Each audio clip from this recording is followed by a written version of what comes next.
Build a Kingdom. Yeah, first things first, I should probably address the, I tried to cut my own hair.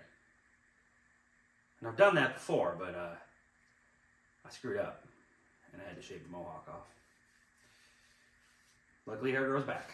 So, more importantly, as you can see, things have happened. Leaves just fell out of that. It was outside, okay? Anyways, there's suspension in the front of Promo. But a bunch of other stuff happened too. You see, yeah, that would happen. My furnace would turn on and make a ton of noise right when I'm trying to have a conversation with you. You see, my dad comes up here during the week and works on stuff, so that no video gets taken during that. But then when he's here on like Saturday working, shit. You know what? Maybe you can still hear me good with the mic, so I'm just gonna keep talking. For some reason, I don't film when he's here. I don't know, it feels weird to film while he's here working, because, well, he kind of thinks it's silly, so that might be part of it. Yeah, parents. But we get a lot of work done, but you don't get to see any of it because I don't turn the camera on. Sorry about that. I gotta get better about that.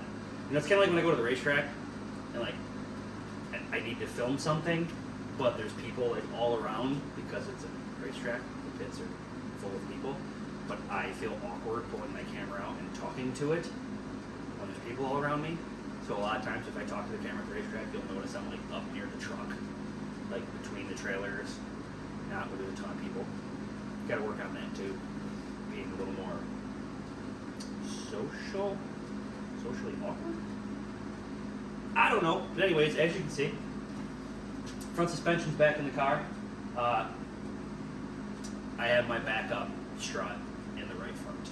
The new strut did show up, and then I realized that I ordered the wrong springs. So, in order to make this a roller, I had to throw my backup strut for my car in the right front, so we can put it down on all fours. But I will order the correct spring, and eventually we'll get there. Yeah. So, other than that, the skid plate's in the car. I'll grab the phone in a second and show you that. We did change the way we mounted the front of it a little bit compared to the other videos you've seen. So I'll show you that, and I'll show you the couple other things that we went about and did without you guys. Sorry. All right, so skid plate. Yeah, it's in primer, but can you see here? So if you look up in there, that is how it's mounted. It doesn't want to focus. So that's actually the factory strap up there that this bolt hole is going. It goes through this little tab that we made and then through the factory strap back into the factory mounting hole. In the past, I used to bend it and bolt it up through here. There's videos for that. So, I mean, there's obviously different ways you could do this, but my dad wanted to change it up this time and hook it to the factory strap. Now, I mean, part of that is this car is so nice that the bolts and stuff come right out. It's not rusty, so it was pretty easy to do it that way. The back of the strap, we did it the same as we always do. Took the bolts out of the factory strap positions. You can see the factory strap is still there. And went right up through that same hole. And then just welded these straps to the bottom down here. So, yep, skid plate's in. Bingo, bango. That's done. Rear axle's in. We saw that last week. That's on there. I do have to replace the fuel filter before we start this thing, because who knows what's in that. It's probably never been changed. It's probably factory. But yeah, we'll get to that when we get to the mechanics of the deal here. But front cradle's in. G6 spindles in. One thing that in the G6 spindle video, swap video, one thing we don't cover is this bottom pinch bolt sometimes can be a pain to get in.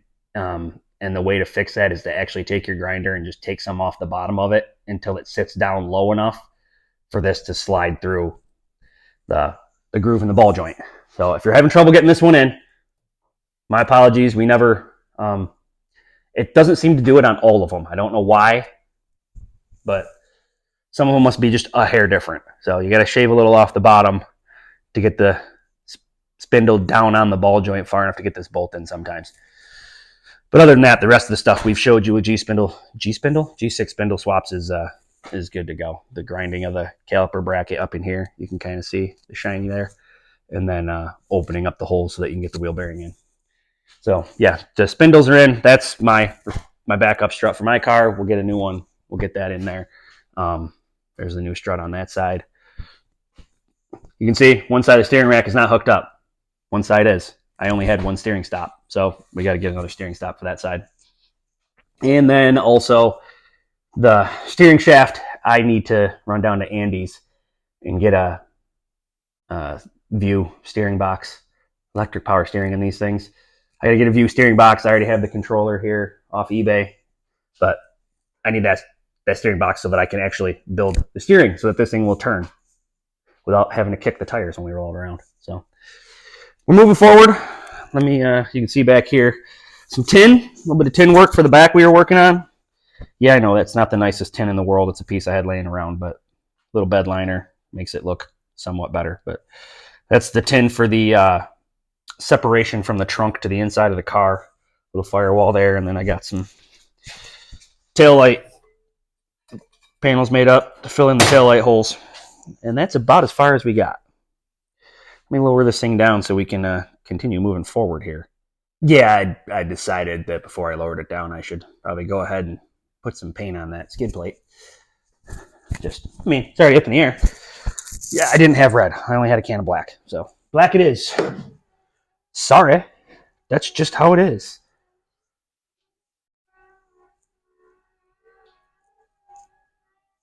Insert weird boring music right here while we lower the car down.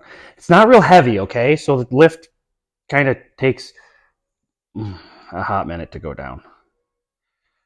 But we'll get there, okay? So basically, I need to work on the dash. We gotta put that little jut out that I like to do for the gauges and figure out what we're doing for the top of the dash. Unfortunately, I don't think I have a big enough piece of aluminum to make the dash. So yeah, I'm probably gonna have to order another sheet of aluminum, which is annoying because that shit's expensive. Are we ever gonna get to the ground? Come on, dude. Someday? Maybe?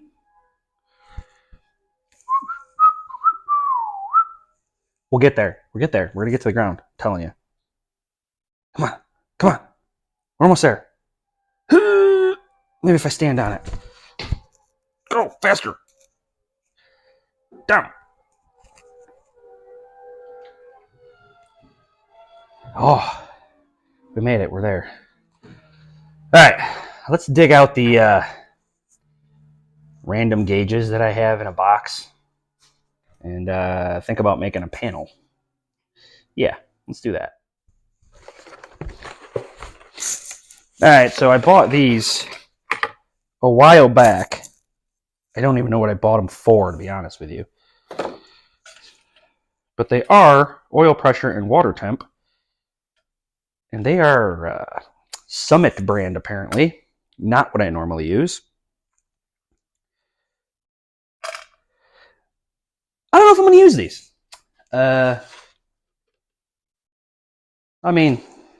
They'll work, right, for what we're doing.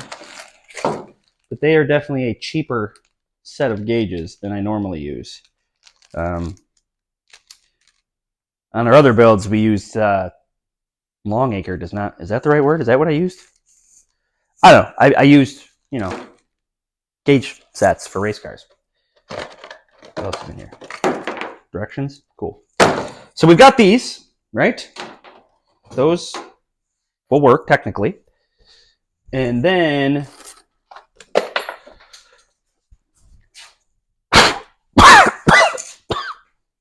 All-Star Performance, I think, was what I was trying to think of. Longacre, they make stuff too. But anyways, this is a water pressure warning kit. So, if for some reason your system loses pressure, bloop, the light comes on.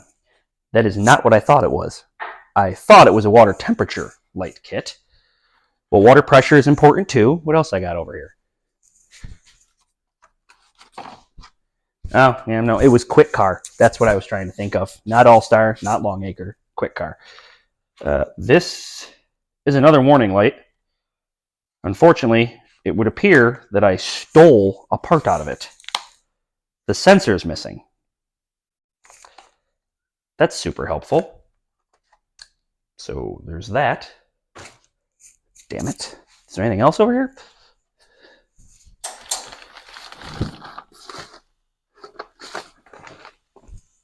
Oh, there we go.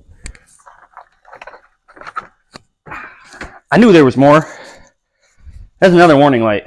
I think this one's oil pressure warning light. Yeah, Quick Car oil pressure kit. So, there's that. So, we do have stuff.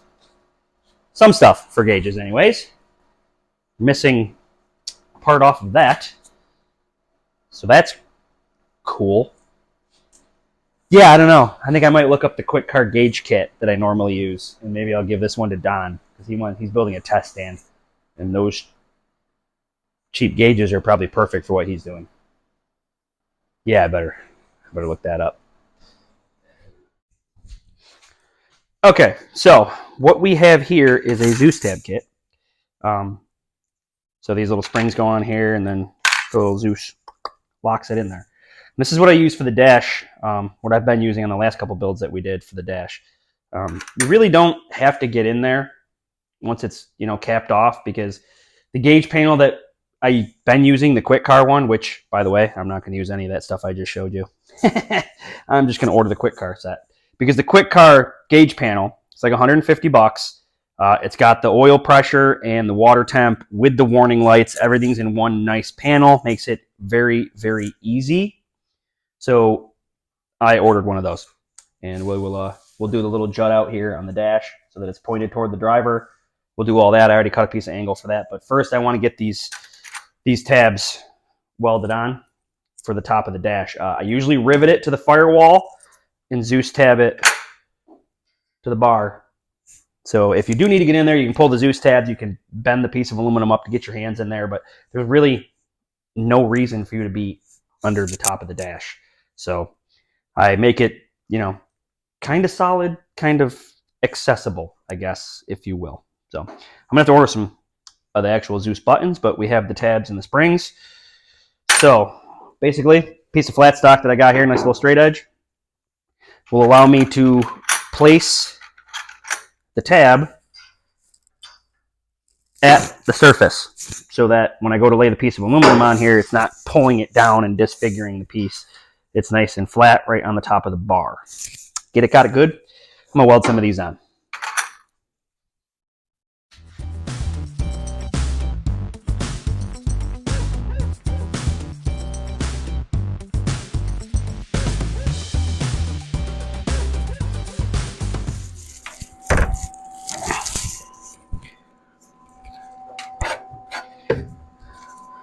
Okay, so the gauge panel that I purchased, the Quick Car gauge panel with the oil pressure and water temp, all in one with the warning lights. They tell you in the ad exactly how long it is. It is 7 1/4 long by 4 something tall. We're not really worried about the tall right now. So this piece, 8 inches long, plenty long enough. We'll put this up here. Try to get it, somewhat even with the top of the bar here. We'll weld this in, and then we'll hook the gauge panel right to the front of it. And the gauge panel will, I'll either rivet it in or screw it in.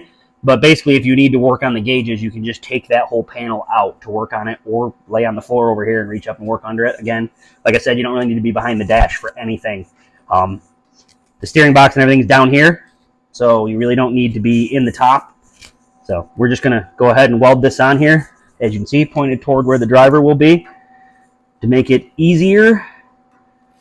Kind of wishing I had ground some out of that to make it fit better. Maybe we'll move it over here, like that. Yeah, that's pretty good. I like that. I like that. I like that. That'll work.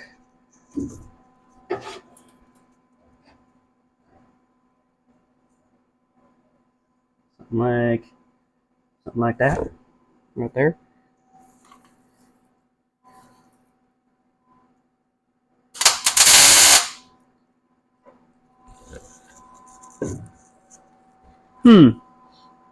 Do I like that? Do I like it? Yeah. Yeah, I think I do. Just a hair.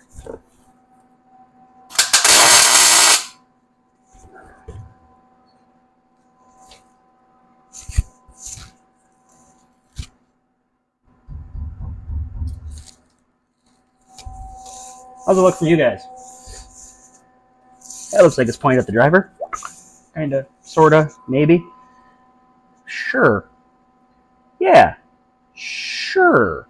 Let's really hope we don't have to take this back off again, because that wouldn't be cool.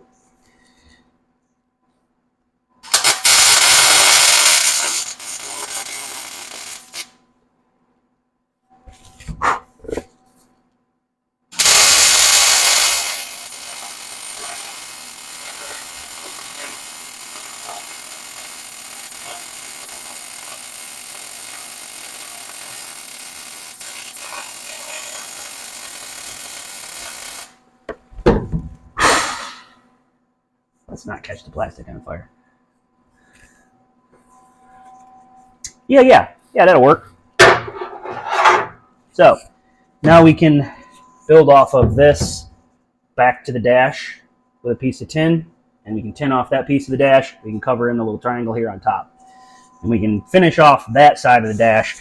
This side we kind of got to hold off on until the gauge panel gets here. I'm probably going to have to take some out of this piece, make some clearances so that it'll sit in there right, the way we want it to sit in there. And then over here, I do fill this in with a piece, but I kind of got to figure out what's going on with the steering first, because we got to put a mount for the steering. I usually do it like this, but something like this might cut this down a little shorter, hard to say, but once I get the steering box, once I get the steering box bolted in here and I can build off of that with all the steering components, then I can figure out what I want to do here. Maybe we use this one, maybe I buy a different one, but we'll come off here with a 3/4 Heim to hold the steering wheel at some point, but I can't really fill that part of the dash in until I get the rest of the pieces to fill that in, because usually over here in this corner, we have our master kill switch for the battery right here. So we'll build that as we get the pieces. I'm thinking about it now. I ordered that kit. I should have ordered a master kill switch while I was at it. Got everything in one shot. That would have been smart. I should probably go on eBay and do that right now. Yeah. Yep.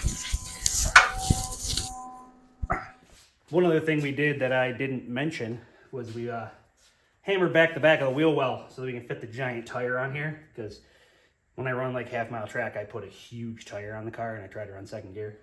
Just seems to work really good. So I had to, in order to do that, you got to come in here, you got to slice here, you got to slice across the bottom of this piece and kind of up the side a little bit of here, and then I push it up and I kind of tuck it back inside itself and just literally hammer the piss out of it with a sledgehammer. Knock this whole area back. You can see this lip's folded over. Everything's kind of pushed back in there so we can fit the giant tire, and I decided why not try right now to see how the big tire fits. Oh.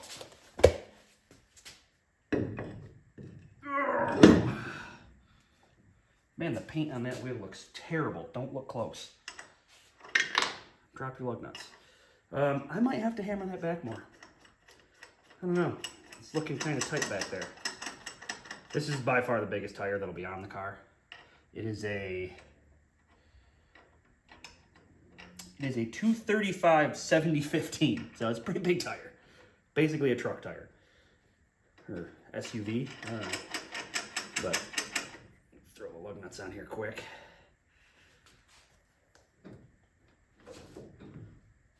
Well, it's not hitting, but there's just enough room for my finger back here, between here and that pinch, which I could knock that back another 1/4 inch probably with a sledgehammer.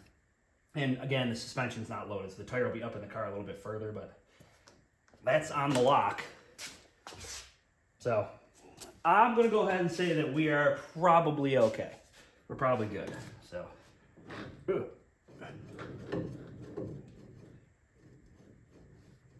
a little weird moving that when it's not loaded.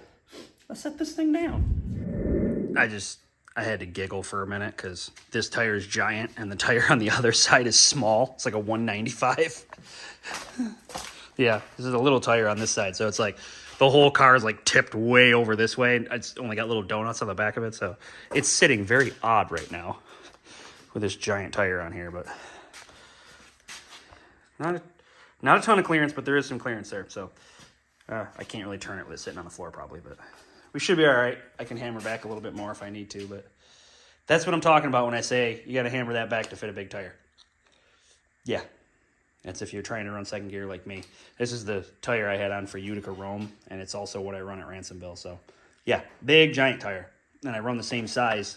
Well, same diameter, not necessarily the same size tire, but same diameter tire on the right rear normally. Close to the same diameter anyways. Yeah, so that fits. Let's get back to the dash. All right, as you can see, there's a piece of cardboard there. I have made myself a template here. Notched it a little bit on the corner to fit around the bar here. Notched it in the center so fit around the bar there. And again, on the same thing on the other end down there. So that it sits right on top of this main tube that's going across the cage here.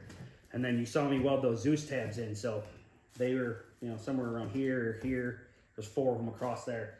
So I got to shape the front of this to the top of the firewall here. I'm kind of blind-eye that. Take my marker here.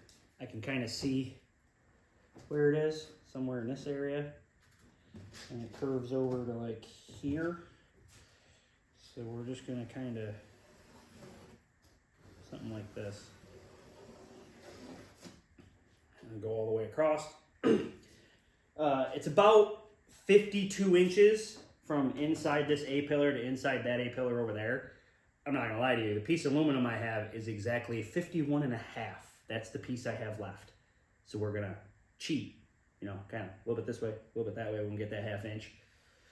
So it'll be 51 and a half. There'll be a little gap over here, or a little gap over there. Okay? I'm not gonna lie to you. I'm gonna be honest here. That's the piece of aluminum I got. A sheet of aluminum right now I think is like $120 for like a full sheet, and we don't need a full sheet. We just need a piece. And then with the scraps I have, we should be able to make any of the other small pieces we need to like the door filler panels and stuff. So hopefully, anyways, we can get by with what we've got left over for tin. That's my plan anyways. That's what I'm gonna try to do. So I'm gonna finish cutting this out, get it fitted nice, then I'll transfer it to the piece of aluminum and cut the piece of aluminum. Obviously we still have to paint the cage and everything. There's a lot more to do here, so I will cut this piece and fit it, but we won't put it in the car until after everything else is done. We're just moving forward. So we'll keep moving forward. We gotta hang the window net too, but I need to get a piece for the bottom of it, so. I gotta run out with the wifey. We're gonna do a little bit of grocery shopping, and I might try to stop and get some flap wheels for the grinder and maybe a piece of threaded rod for the base of this window net. Pick up a couple of small things so we can keep moving forward here. Just gotta keep going. And there you go. Now we transfer the template to this piece of aluminum that is 51 and a half inches wide, not 52 inches wide, but it is what it is. Transfer it to this, we'll peel the plastic off and slap it in. Voila, dash panel. I know, it's a little wavy, but once it gets fastened down, it'll pull it straight, because that piece has been around the garage for a little while, so it's a little, I had to straighten it out a little bit. It's got a little bend in it right here. I could probably put that on my knee and straighten that out a little bit better, but basically what I'll do here is I'll go underneath where those Zeus tabs are, and I'll just little spray paint. That'll mark the hole on the bottom, and then I'll take the panel off, drill the hole for all those Zeus tabs. I don't have the tabs here anyway, so I can't really fasten it because I don't have tabs. So once I get the little buttons, Zeus buttons, mark that, drill it, and we can Zeus it down, and we'll come across the front and just run a few rivets into the top of the firewall, and that'll hold the front of it. Now, what else? I went ahead and quickly tacked in the window net. I need to finish weld that and clean up those tabs a little quick here, and then that'll be done. All right, y'all. That is it for this episode of Build a Kingdom. I hope you enjoyed the little bit of work we did get done, and I know I need to be better about filming what I'm doing. So sorry about Saturday. We got a lot done, but I didn't really show you much, so my bad. But window net is in. That didn't go as smoothly as I hoped, but It's in just like you've seen me do in the past. Just I was trying to reach through and hit the tab, and that's what I was going for. So, there we go. Window nuts in. Obviously, I need to go ahead and tighten the nuts up because it has to come back out so I can paint the cage. You're probably noticing that I didn't put the door plates in. I did cut them. They are cut and fitted. However, my dad said, hey, when your uncle's fabricating that fancy adjustable seat mount, it might be a lot easier for him to work on it if there aren't door plates in. So, we will wait. And I will do those later after, they do the seat mount because they're going to have to reach through there and fit stuff and move stuff, and it will just make it a little bit easier for them. So, thinking forward, you always got to think a few steps ahead. Kind of like when you're road course racing. If any of you know what I'm talking about. You drive the turn ahead of the turn you're driving in. Never mind. But anyways, we got some work done. I am working with an editor, and we are trying to figure out, I know last week's video, the quality of video was not very good. The sound was pretty good, but the quality of the video itself wasn't good, and that we lost the quality somewhere in transferring the files back and forth. Not sure what happened. We are trying something different this week. So hopefully the video quality is better and the sound quality is better. And the guy I'm working with, his name is Connor, and he's new to editing too. So he's learning how to use the editing software. We're kind of working together, learning together, you know what I mean? So hopefully it will get better. Please stick with us here. As usual, like, subscribe, please. That's how the algorithm picks up the channel. And we're not making enough money to do cool stuff. Well, this is cool stuff, but the Batmobile it'd be nice if I could finish that, but we need some funds. We need funds for this too. Everything costs money. The economy hasn't quite turned around yet, but I'm sure we'll get there. But the like and subscribe helps the algorithm. The subscribers, we get enough subscribers, that's how this works. Okay? It doesn't cost you anything to do it, but it helps me. So help me entertain you, if you will. Until next time, keep it creative and happy building.